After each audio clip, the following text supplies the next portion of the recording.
The 500 Hats of Bartholomew Cubbins by Dr. Seuss. In the beginning, Bartholomew Cubbins didn't have 500 hats. He only had one hat. It was an old one that had belonged to his father and his father's father before him. It was probably the oldest and the plainest hat in the whole kingdom of Did, where Bartholomew Cubbins lived. But Bartholomew liked it, especially because of the feather that always pointed straight up in the air. The kingdom of Did was ruled by King Derwin. His palace stood high on top of the mountain. From his balcony, he looked down over the houses of all his subjects, first over the spires of the noblemen's castles, across the broad roofs of the rich men's mansions, then over the little houses of the townsfolk, to the huts of the farmers far off in the fields. It was a mighty view, and it made King Derwin feel mighty important.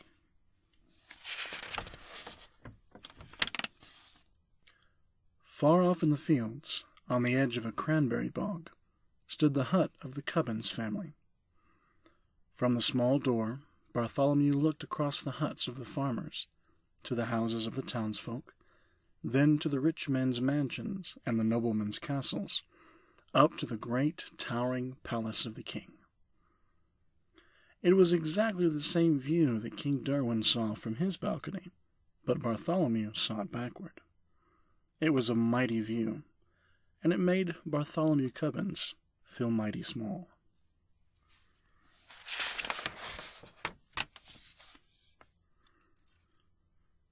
Just after sunrise, one Saturday morning, Bartholomew started for town.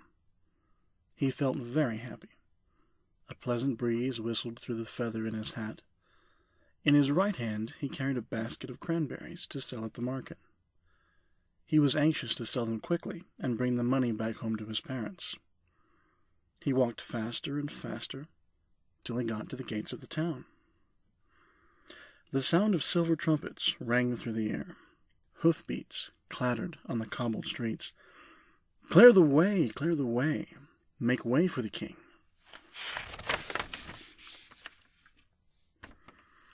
All the people rushed for the sidewalks. They drove their carts right up over the curbstones. Bartholomew clutched his basket tighter. Around the corner dashed 50 trumpeters on yellow-robed horses. Behind them, on crimson-robed horses, came the king's own guards. "Hats off to the king!" shouted the captain of the king's own guard. On came the king's carriage, white and gold and purple. It rumbled like thunder through the narrow street. It swept past Bartholomew. Then suddenly its mighty brakes shrieked. It lurched, and then it stopped. The whole procession stood still. Bartholomew could hardly believe what he saw. Through the side window of the carriage, the king himself was staring back, straight back, at him. Bartholomew began to tremble. "Back up!" the king commanded the royal coachman. The royal coachman shouted to the royal horses. The king's own guard shouted to their crimson-robed horses. The trumpeters shouted to their yellow-robed horses. Very slowly, the whole procession backed down the street until the king's carriage stopped right in front of Bartholomew.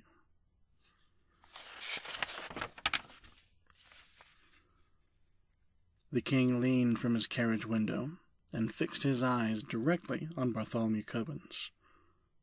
"Well?" "Well?" he demanded. Bartholomew shook with fright. "I ought to say something," he thought to himself, but he could think of nothing to say. "Well?" demanded the king again. "Do you or do you not take off your hat before your king?" "Yes, indeed, sire," answered Bartholomew, feeling greatly relieved. "I do take off my hat for my king." "Then take it off this very instant," commanded the king, more loudly than before. "But, sire, my hat is off," answered Bartholomew. "Such impudence!" shouted the king, shaking an angry finger. How dare you stand there and tell me your hat is off?" "I don't like to say you are wrong, sire," said Bartholomew very politely, "but you see, my hat is off." And he showed the king the hat in his hand. "If that's your hat in your hand," demanded the king, "what's that on your head?" "On my head?" gasped Bartholomew. There did seem to be something on his head. He reached up his hand and touched a hat.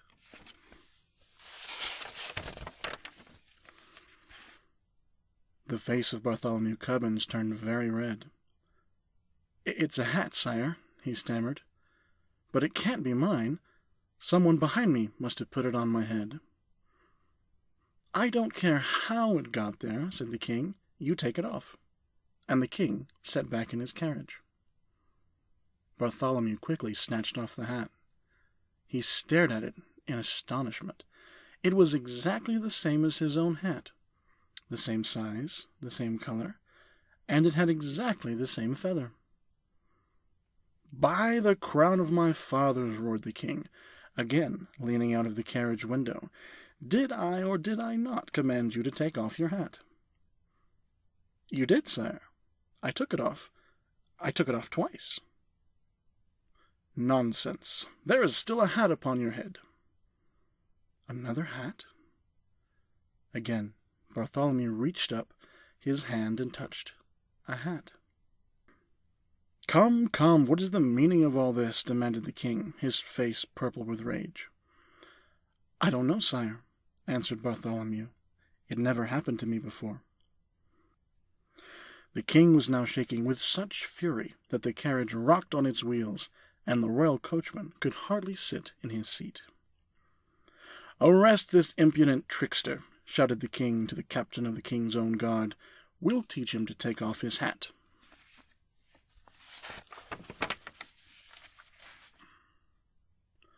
The royal coachman cracked his long whip.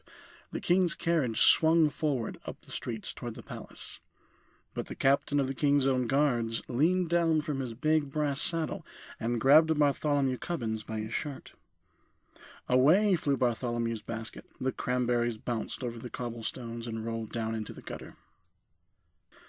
With a jangling of spurs and a clatter of horseshoes, the captain and Bartholomew sped up the winding street towards the palace. Out of the narrow streets, on up the hill. Bartholomew clung to the captain's broad back. On and on they galloped past the bright gardens of the wealthy merchants, higher and higher up the mountain, on past the walls of the noblemen's castles. Flop! The sharp wind whisked off Bartholomew's hat. Flop, flop! 2 more flew off. Flop, flop, flop! Flew another. And another. 4, 5, 6, 7. Bartholomew kept counting as the hats came faster and faster. Lords and ladies stared from the windows of their turrets, wondering what the strange stream of hats could mean. Over the palace drawbridge they spread, through the great gates and into the courtyard. The captain pulled in his reins. "His Majesty awaits in the throne room," said the guard, saluting the captain. "The throne room!" The captain dropped Bartholomew to the ground. "I'd certainly hate to be in your shoes," he said, shaking his head sadly. For a moment, Bartholomew was terribly frightened. Still, he thought to himself, the king can do nothing dreadful to punish me, because I really haven't done anything wrong. It would be cowardly to feel afraid. Bartholomew threw back his shoulders and marched straight ahead into the palace. "Follow the black carpet," said the guard at the door. All through the long hallway, Bartholomew could hear the muttering of voices behind heavy doors. He won't take off his hat. No, he won't take off his hat.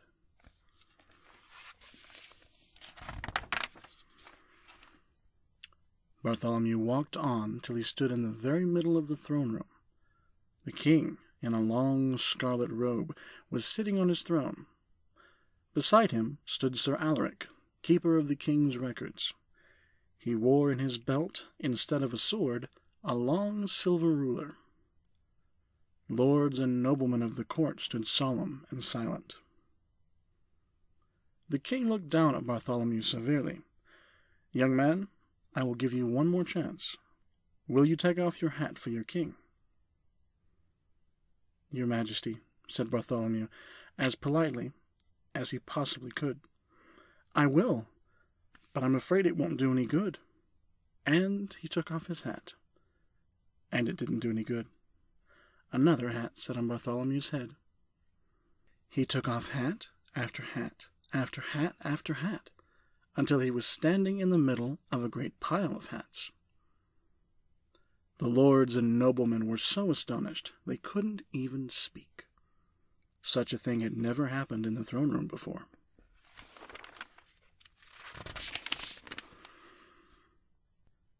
"Heavens!" said Sir Alaric, keeper of the records, blinking behind his triangular spectacles. "He's taken off 45. "And there were 3 more down in the town," said the king. "And you must add on 87 more that blew off my head as we galloped up the hill," said Bartholomew, trying to be helpful. 135 hats. Most unusual," said Sir Alaric, writing it down on a long scroll. "Come, come," said the king impatiently. "Sir Alaric, what do you make of all this nonsense?" "Very serious nonsense, your Majesty," answered Sir Alaric. "I advise you to call in an expert on hats." "Excellent," agreed the king. "Ho, guard, fetch in Sir Snips, maker of hats for all the fine lords." Into the throne room marched the smallest man, wearing the tallest hat that Bartholomew had ever seen. It was Sir Snips. Instead of a sword, he wore at his side a large pair of scissors. "Take a look at this boy's hat," commanded the king. Sir Snips looked at Bartholomew Cubbins' hat and sniffed in disgust. Then he turned to the king and bowed stiffly. "Your Majesty, I, Sir Snips, am the maker of hats for all the fine lords. I make hats of cloth of gold, fine silks and gems and ostrich plumes. You ask me what I think of this hat? Pooh! It is the most ordinary hat I have ever set eyes on." "In that case," said the king, "it should be very simple for you to take it off." "Simple indeed," mumbled Sir Snips haughtily, and standing on his tiptoes, he pushed his pudgy thumb at Bartholomew's hat and knocked it to the floor. Immediately, another hat appeared on Bartholomew's head.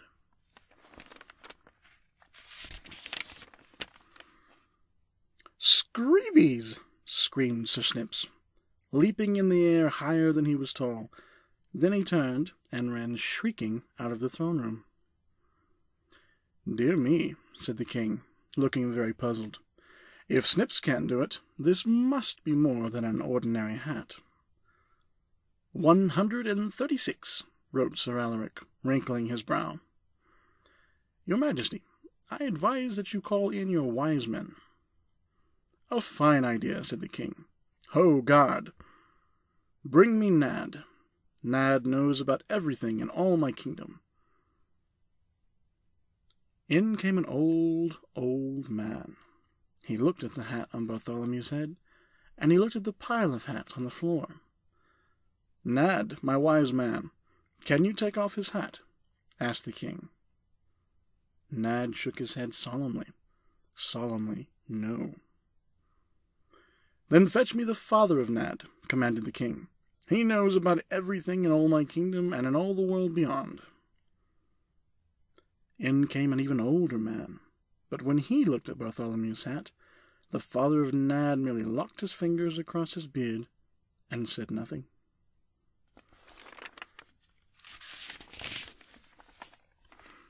"Then bring me the father of Nad," ordered the king. "He knows about everything in all my kingdom and in all the world beyond, and in all other worlds that may happen to be." Then came the oldest man of them all, but he just looked at Bartholomew and nibbled nervously at the end of his beard. "Does this mean there is no one in my whole kingdom who can take off this boy's hat?" bellowed the king in a terrifying voice. A small voice came up through the balcony window. "What's the matter, Uncle Derwin?" To Bartholomew, it sounded like the voice of a young boy. The king stepped out on the balcony and leaned over the marble railing. "There's a boy in here, just about your age," the king said. "He won't take off his hat." Bartholomew tiptoed up behind the king and looked down. There stood a boy with a big lace collar, a very proud little boy with his nose in the air. It was the Grand Duke Wilfrid, nephew of the king. "You send him down here," said the Grand Duke Wilfrid. "I'll fix him." The king thought for a minute. He pushed back his crown and scratched his head. "Well, maybe you can. There's no harm trying." "Take him to the Grand Duke Wilfrid," commanded the king, and 2 of the king's own guards led Bartholomew out of the throne room.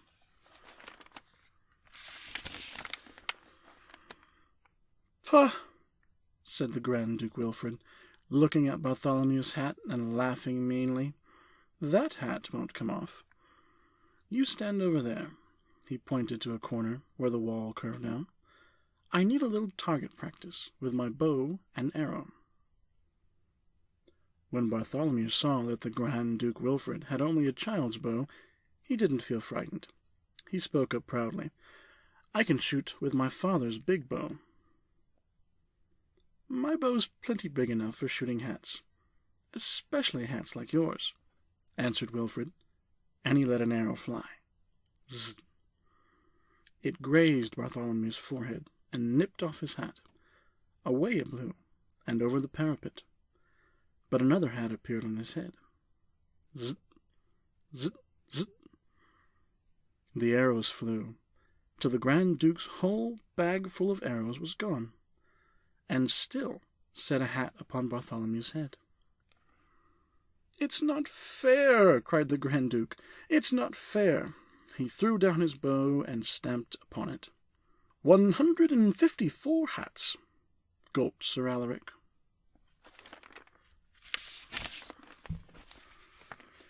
"These hats are driving me mad," the king's voice rang out through all the palace. "Why waste time with a child's bow and arrow? Fetch me the mightiest bow and arrow in all my realm. Fetch me the yeoman of the bowmen." "Yeoman of the bowmen," echoed all the lords and noblemen of the court. A gigantic man strode out across the terrace. His bow was as big as the branch of a tree.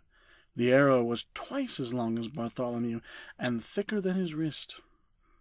"Yeoman of the bowmen," said the king, "shoot off this boy's hat, and make it stay off." Bartholomew was trembling so hard that he could scarcely stand straight. The yeoman bent back his mighty bow. Zzz, like a mad giant hornet, the arrow tore through the air toward Bartholomew Cubbins. Zzz, the sharp arrowhead bit through his hat and carried it off, on and on for a full half-mile. Grrzup! It plunked to a stop in the heart of an oak tree. Yet there, on Bartholomew's head, sat another hat. The face of the yeoman of the bowmen went white as the palace walls. "It's black magic!" he shrieked.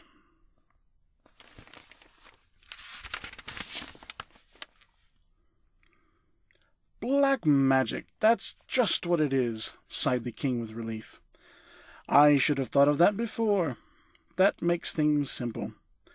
Back to the throne room. Call my magicians."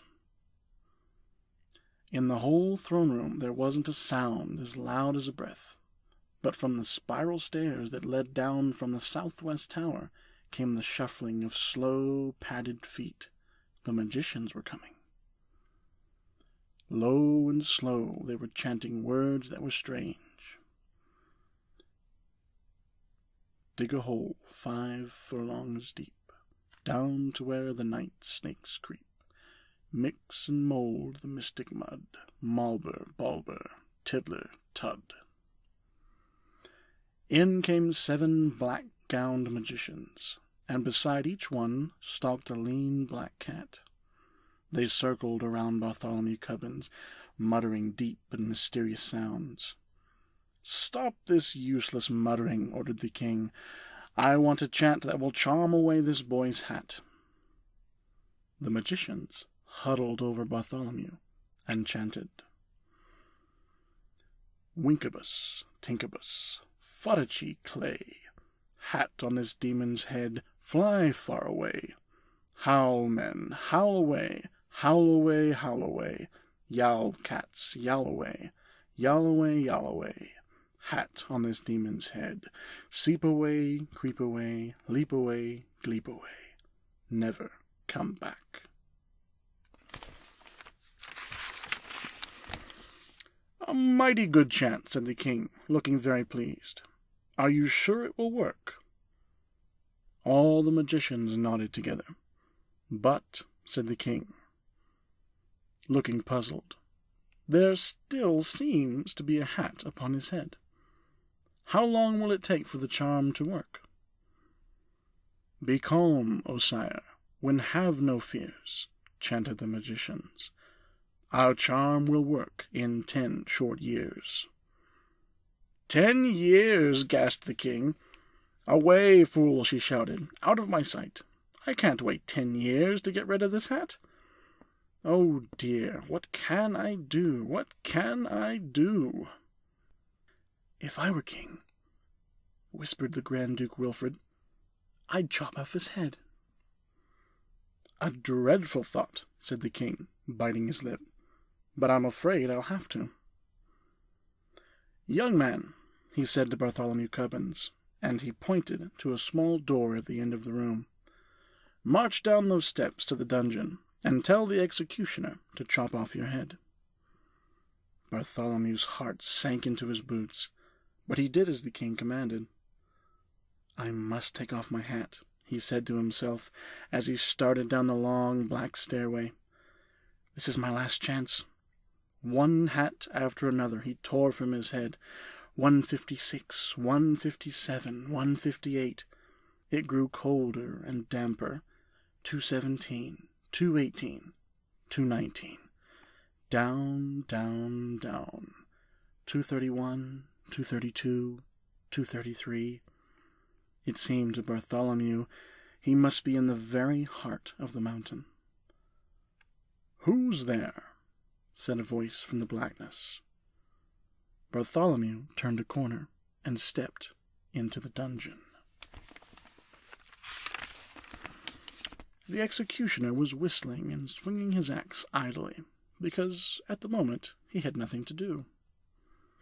In spite of his business, he really seemed to be a very pleasant man. "The king said you must chop off my head," said Bartholomew. "Oh, I'd hate to," said the executioner, looking at him with a friendly smile. "You seem like such a nice boy." "Well, the king says you have to," said Bartholomew, "so please get it over with." "All right," said the executioner, "but first you've got to take off your hat." "Why?"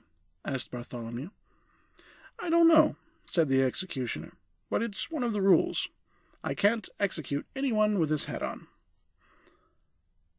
"All right," said Bartholomew. "You take it off for me." The executioner leaned across the chopping block and flipped off Bartholomew's hat. "What's this?" he gasped, blinking through the holes in his mask, as another hat sat on Bartholomew's head. He flipped this one off, then another, and another. "Fiddlesticks!" grunted the executioner, throwing his axe on the floor. "I can't execute you at all." And he shook hands with Bartholomew and sent him back upstairs to the king. The king had been taking a nap on his throne. "What are you doing back here?" he said to Bartholomew, angry at being awakened. "I'm sorry, Your Majesty," explained Bartholomew. "My head can't come off with my hat on. It's against the rules." "So it can't," said the king, leaning back wearily. "Now how many hats does that make altogether?" The executioner knocked off 13, "And I left 178 more on the dungeon steps," answered Bartholomew. 346 hats, mumbled Sir Alaric from behind his scroll. "Uncle Derwin," yawned the Grand Duke, Wilfred. "I suppose I'll have to do away with him. Send him up to the highest turret, and I, in person, will push him off." "Wilfred, I'm surprised at you," said the king, "but I guess it's a good idea." So the king and the Grand Duke led Bartholomew Cubbins toward the highest turret. Up and up and up the turret stairs he climbed behind them. "This is my very last chance," thought Bartholomew. He snatched off his hat. 347. He snatched off another. He pulled and he tore and he flung them behind him. 398, 399. His arms ached from pulling off hats, but still the hats came. Bartholomew climbed on. 448, 449, 450, counted Sir Alaric, puffing up the stairs behind him.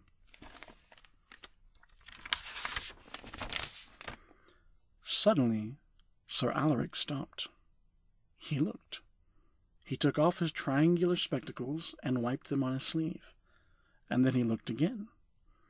The hats began to change. Hat 451 had not one, but 2 feathers. Hat 452 had 3, and 453 also had 3, and a little red jewel. Each new hat was fancier than the hat just before. Your Majesty! Your Majesty!" cried out Sir Alaric. But the king and the Grand Duke were way up where they couldn't hear. They had already reached the top of the highest turret. Bartholomew was following just behind. "Step right out here and get out on that wall," snapped the Grand Duke Wilfred. "I can't wait to push you off." But when Bartholomew stepped up on the wall, they gasped in amazement. He was wearing the most beautiful hat that had ever been seen in the Kingdom of Did. It had a ruby, larger than any the king himself had ever owned.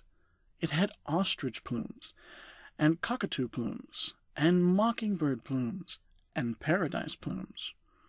Besides such a hat, even the king's crown seemed like nothing. The Grand Duke Wilfred took a quick step forward. Bartholomew thought his end had come at last. "Wait!" shouted the king. He could not take his eyes off the magnificent hat. "I won't wait," the Grand Duke talked back to the king. "I'm going to push him off now. That new big hat makes me madder than ever." And he flung out his arms to push Bartholomew off. But the king was quicker than Wilfred. He grabbed him by the back of his fine lace collar. "This is to teach you," His Majesty said sternly, "that Grand Dukes never talk back to their king." And he turned the Grand Duke Wilfred over his knee and spanked him soundly, right on the seat of his royal silk pants. "And now," smiled the king, lifting Bartholomew down from the wall, "it would be nice if you'd sell me that wonderful hat." 498, 499, broke in the tired voice of Sir Alaric, who had just arrived at the top of the steps. "And that," he pointed to the hat on Bartholomew's head, "makes exactly 500. 500! exclaimed the king. "Will you sell it for 500 pieces of gold?" "Anything you say, sire," answered Bartholomew. "You see, I've never sold one before." The king's hands trembled with joy as he reached for the hat. Slowly, slowly, Bartholomew felt the weight of the great hat lifted from his head. He held his breath. Then suddenly he felt the cool evening breezes blow through his hair. His face broke into a happy smile. The head of Bartholomew Cubbins was bare. "Look, your Majesty, look!" he shouted to the king. "No, you look at me," answered the king, and he put the great hat on right over his crown. Arm in arm, the king and Bartholomew went down to the counting room to count out the gold. Then the king sent Bartholomew home to his parents, no basket on his arm, no hat on his head, but with 500 pieces of gold in a bag. And the king commanded that the hats he had bought, and all the other hats too, be kept forever in a great crystal case by the side of his throne. But neither Bartholomew Cubbins, nor King Derwin himself, nor anyone else in the kingdom of Dead could ever explain how the strange thing had happened. They could only say it just happened to happen, and was not very likely to happen again. The end.